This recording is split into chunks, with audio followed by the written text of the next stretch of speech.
દાદા આપણા જીવનનું એક એવું પાત્ર કે જે જીવિત હોય ત્યારે એની કિંમત નથી સમજાતી, પરંતુ એની ગેરહાજરીમાં આપણને એની ખોટ વર્તાય છે.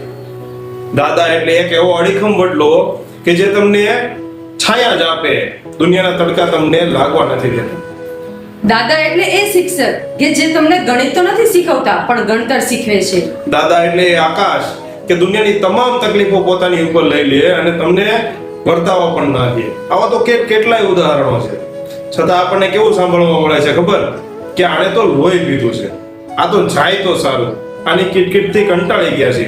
આવા તો કેટલી વાતો કે જે આપણે સાંભળી પણ ના શકીએ.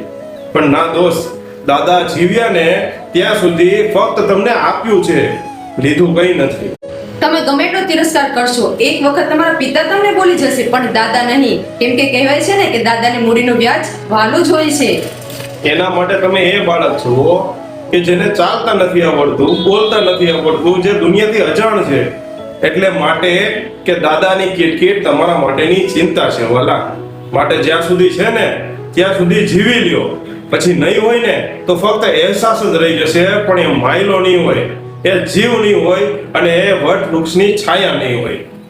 બહુ ભાગ્યશાળી હોય છે એ લોકો જેને દાદાનો પ્રેમ મળ્યો છે. જય માતાજી.